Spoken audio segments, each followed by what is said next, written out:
And my next one is Arlo Parks, Hurt. So this is one of her singles off her latest project that just released not too long ago called Collapsed in Sunbeams. And I think you had mentioned too that a deluxe just came out for this one as well. Yep, a deluxe version of this. That the project that this song is on, a deluxe version just released, and I should give you the whole name of it. Collapsed in Sunbeams. That's what Collapsed in Sunbeams. Yeah, deluxe version just dropped January 29th. So not like super recently, but about a month ago. And a little less than a month ago. Well, the project itself, I absolutely love. I know we're not going to talk fully about the project, and so if anyone is interested and likes this song, I totally suggest going to listen to the album. But I think it's one of the more introspective and like thought-provoking songs that we have in this listing. And then just overall, I think the mix of sounds with just how groovy it is with the sax, and I love the drums and the guitar chords. I think it all just blends super nicely, and I love her vocals, man. Her voice is one of like my favorites that I've come on to in the last, I'd say, couple months, where I wasn't really too familiar with Arlo Parks before this, and this song really got me as like my introduction to her. And then when I heard Collapse in Sunbeams full-fledged, I just infatuated with her sound and just her energy and everything like that. So I really love this song. I think even just the thematic aspect of it, just kind of like, it's almost like the opposite of living in the moment. You know what I mean? Like she's more or less talking about like, look to the future. Like, don't let this, like whatever is happening to you, or like the negative, emotions that you're having, like, don't let it weigh you down. I love the line where she says like, wouldn't it be lovely to feel something for once? And I think that it's a song that people need to hear. And I love the sentiments overall. So this is, again, a huge highlight for me coming out of the gate in early 2021. I thought this Arlo Parks Hurt record is just phenomenal, and I'd love to hear your thoughts on it too. What do you think of it? Yeah, so out of our whole pool of songs, this is the one song that I already knew and the one song that I already had saved. And then when I'm searching it to listen to it for this episode, and I saw I already had it saved, but I didn't necessarily remember the title. I remembered the name. The name Arlo Parks is just very unique. But as soon as it came back on, I was like, oh, I remember this. Because this is one of those songs that I like just put on like an R&B radio real quick, and it came up, and like I instantly saved. And I think what really caught me is, like you said, that one line you highlighted already is, wouldn't it be lovely to feel something?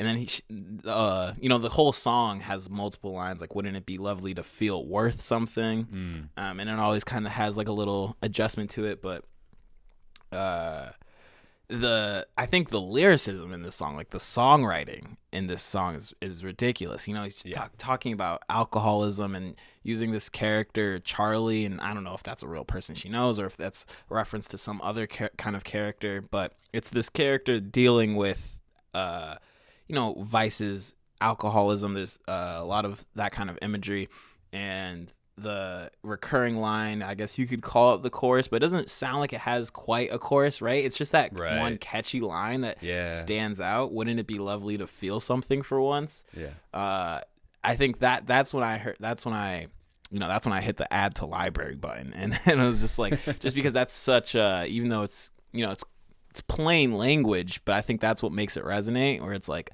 ooh, like this song is also, it stands in contrast to like how beautiful and lovely the song sounds. And then she just says like really softly, wouldn't it be nice to, like, you know what I mean? It's like, wouldn't it be nice to feel something for once? And it's like, whew, like that's deep. And then the more and more I started reading the lyrics and going into it, it's like, whoa, like she's talking about a lot of dark stuff here, which I loved even more, you know what I mean? Right. And kind of contributed to my enjoyment a lot, honestly, because I love that when kind of the R&B singer, kind of, I think Brent Faiyaz gets into that bag a lot. Oh, yeah. Says something incredibly dark, but with like very, very lovely vocals, you know what I mean? And the lovely aesthetic over it too, right? Yeah, just the song itself. Beautiful aesthetic.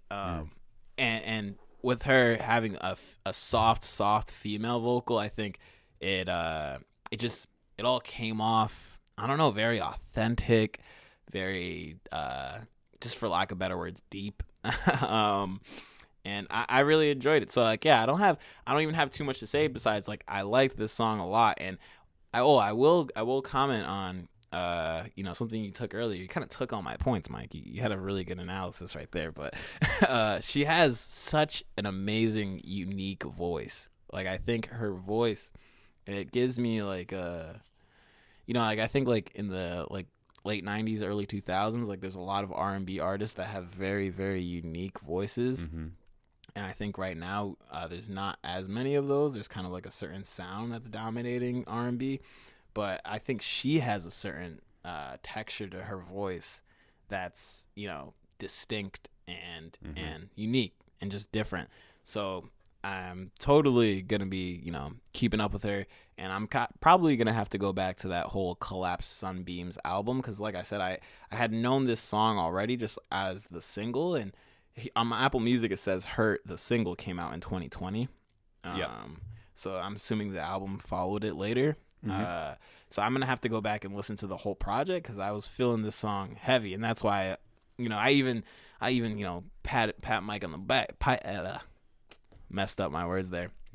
Can even pat Mike on the back because I'm like, you got good taste. You got good taste, and I got good taste. So I was vibing with the song a lot, and honestly, it's good that you reminded me of it because it was kind of one of those ones I added, one off from a radio station and forgot about. But those lines, wouldn't it be nice to feel something followed by those verses about, just drinking? And it's somebody clearly, I think, hurting themselves, right? And I think the theme is just like, I do this because I'm just trying to feel something. Exactly. And I think that it's not like nobody's ever said that, but it's always it's always special when somebody finds their own spin on these kind of topics. You know what I mean? Yeah, and I just love how too, like, she kind of works in like spoken word and things like that. It makes it feel like it's a back and forth with the listener. Like, it's very engaging, and that I think is what I love most about it. And of course, I'm a huge sucker for any saxophone samples or